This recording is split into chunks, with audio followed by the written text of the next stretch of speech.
Oke, kembali lagi bersama Edi 05. Jangan lupa like, subscribe, dan komen, dan berbagi kepada teman kalian supaya channel ini semakin berkembang dan membantu kita semua, dan tentunya bermanfaat untuk kita semua. Baik, untuk kali ini pembahasan kita adalah yang baru trending saat ini, yang mungkin teman-teman juga masih belum tahu apakah informasi ini sudah kalian ketahui. Karena apa? Karena sekarang ini sudah diperlakukan video nanti. Makanya jangan di skip video ini karena informasi ini sangat-sangat luar biasa. Oke, langsung saja. Gini bro, saat ini pemerintah sedang melakukan penilangan atau penegakan hukum terhadap pelanggar lalu lintas yang seringkali mengabaikan keselamatan dirinya sama orang lain.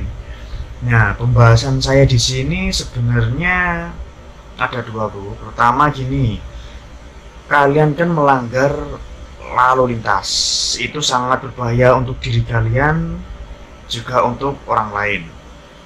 Terus keduanya, mungkin ini juga sangat-sangat efektif. Karena apa? Tidak ada pungut liar lagi oleh oknum-oknum yang tidak bertanggung jawab, atau mungkin juga penyogok-penyogok dari masyarakat. Karena apa? Sekarang tidak ada sekarang tilang melalui elektronik atau e-tilang. Oke. Nanti untuk penjelasannya e-tilang itu seperti apa, kita saksikan setelah video ini. Oke, di pertengahan bukan sebelahnya. Pokoknya nanti di video ini akan saya putarkan, saya ambil dari Instagramnya Polantas Gunung Kidul. Bagi kalian yang belum tahu videonya seperti apa, jangan lupa, jangan skip video ini. Karena apa? Informasi ini supaya kalian tahu semuanya. Pertama, saya sangat menyukai dengan fitur ini bro. Pertama gitu. Cuman pertanyaan saya, apakah setelah munculnya e-tilang ini masih ada polisi di lampu merah atau mungkin tilang-tilang di luar sana? Mungkin operasi zebra atau operasi apalah itu. Nah, pertanyaannya itu, apakah masih akan ada polisi yang jaga di lampu merah? Pertama itu. Keduanya, apakah berlaku denda apabila kita melanggar di lampu merah atau marka jalan? Terus ketiganya, jika denda, apakah denda itu akan dibayar di tempat atau harus transfer karena e-tilang? Karena pertama gini bu, saya setelah membuat SIM itu tertangkap polisi itu dua. Pertama, kesalahannya itu melanggar marga lalu lintas. Terus keduanya itu saya lupa menyalakan lampu kota. Sebenarnya bukan lampu kota sih bro. Lampu kota itu kan otomatis nyala. Lampu utama. Jadi siang-siang itu kalau nggak salah waktu itu jam 12 siang itu saya lupa, itu jarak jauh sih memang, saya dari Jogja ke Surabaya, dan itu di jalan saya memang hanya nyalakan lampu kota tapi tetap ditilang. Jadi harus lampu utama yang dinyalakan. Nah itu secara hukum saya juga kurang tahu, tapi pada kenyataan saya ditilang, dan ya akhirnya disitulah saya harus sidang di tempat. Dan keduanya melanggar lalu lintas, yaitu adalah melanggar marga. Pertama, waktu itu tidak ada yang namanya lampu merah itu kan pada umumnya tidak ada operasi itu ya, cuman kebenaran. Dan pengalamanku ini waktu itu memang ada di daerah, saya menyembunyikan tempatnya, tapi ini secara pengalaman pribadi, mungkin kalian juga pernah di kota kalian, atau mungkin kalian pernah mengalami seperti saya juga.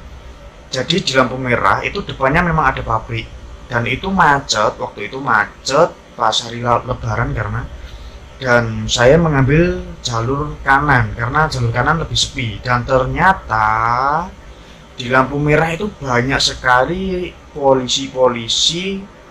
Dan uniknya di situ saya melihat polisi hanya menggunakan sandal, tidak menggunakan seragam lengkap, jadi hanya pakai kaos polisi itu, kalian pasti tahu yang warnanya seperti apa. Jadi bukan pakai yang atribut. Kalau di situ ada tata tertib atau apalah istilahnya, begitulah bro. Jadi ada, ya saya sempat bertanya sih, dan waktu itu kebenaran action cam saya ini mati karena perjalanan jauh, jadi saya nggak merekam waktu itu, kebenaran aja. Ya mungkin tidak ada bukti, tapi pada kenyataannya seperti itu. Dan harapannya semoga ke depan ini tidak terjadi seperti itu. Sebenarnya saya ingin menanyakan mengenai SOP memeriksa pengendara, atau mungkin SOP-nya polisi itu untuk menghentikan kendara atau mungkin pelanggar lalu lintas itu seperti apa. Tapi yang perlu kita pahami, dengan adanya e-tilang ini, masyarakat dan polisi tentunya sadar bahwa kita sangat-sangat penting untuk menjaga keselamatan diri kita dan orang lain.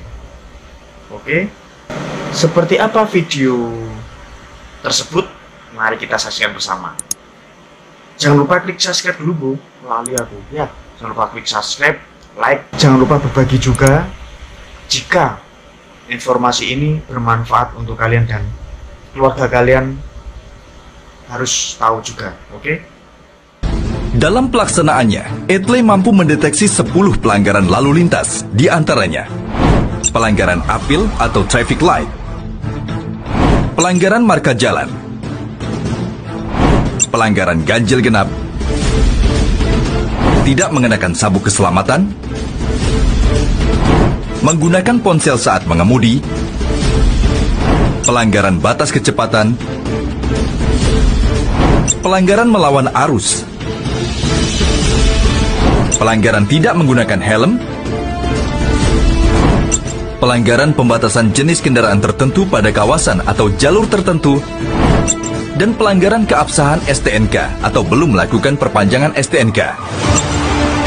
Dalam etle nasional, pelanggaran yang terjadi di suatu wilayah, walau kendaraan berasal dari wilayah lain, dapat dikoordinasikan ke satuan wilayah kendaraan tersebut terdaftar, sehingga pelanggaran lalu lintas wilayah dapat dideteksi dan terintegrasi dengan seluruh Polda dan terpusat di Korlantas Polri. Output dari sistem ini adalah data berupa foto dan video hasil analisa prediktif pelanggaran yang akurat, serta mengedepankan transparansi dalam pembuktiannya berupa surat konfirmasi yang akan dikirimkan kepada pelanggar. Surat konfirmasi juga berisi barcode yang dapat dideteksi untuk melihat rekaman video pelanggaran. Hanya ada 2 tugas pelanggar. Pertama, mengisi surat konfirmasi pelanggaran. Yang kedua, pelanggar akan menerima SMS berupa kode pembayaran untuk membayar denda.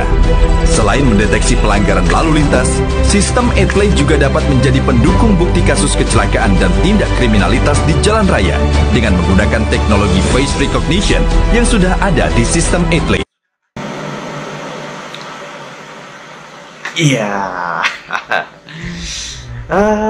Videonya terpotong guys karena saya hanya mengambil dari Instagram. Jadi saran saya, seperti apa videonya selanjutnya, kalian jangan lupa tonton, cari informasi ini supaya kita semua tidak terjerat dengan melanggar lalu lintas. Oke, budidayakan tertib, jangan melanggar lalu lintas karena keselamatan kalian dan orang lain ada di kalian. Ingat, ketika kalian pulang dari bekerja, terburu-buru, di rumah sudah menanti kalian. Ingat, ketika kalian berangkat bekerja terburu-buru karena mengejar waktu, kalian ada yang harus dinafkahi keluarga kalian. Lalu ingat, ketika kalian ngebut di jalanan, melanggar lalu lintas, sejatinya kecelakaan bisa datang ketika kalian lalai. Dan tentunya nasib, ya jangan lupa nasib. Kalau nasib kalian bagus, yo alhamdulillah, dan jangan lupa berdoa lah, intinya jangan lupa berdoa, ikhlas dalam menjalankan aktivitas. Oke, mungkin itu aja yang perlu saya review untuk video ini. Jika video ini bermanfaat dan jika video ini perlu kalian berbagi kepada teman kalian, jangan lupa berbagi. Karena sejatinya berbagi itu gratis dan bisa membuat kalian mendapatkan pahala. Jadilah orang yang bermanfaat terhadap lingkungan kalian. Jadi kalian berguna di dunia ini, daripada kalian hanya diam tidak bermanfaat. Hidup kalian biasa saja. Dengan kalian berbagi ini, hidup kalian akan bermanfaat. Dan jangan lupa subscribe, like, dan komen yang positif. Apabila kalian ingin saya membuat video konten lain, jangan lupa komen atau DM di Instagram saya di edi05_05 dan YouTube edi05. Jangan lupa edhi05. Dan apabila ada kekurangan, saya mohon maaf. Video ini hanya sekedar ingin membantu sharing kepada kalian semua, bertujuan kita menjadi hidup lebih baik lagi. Saya edi05. See you the next video. Goodbye.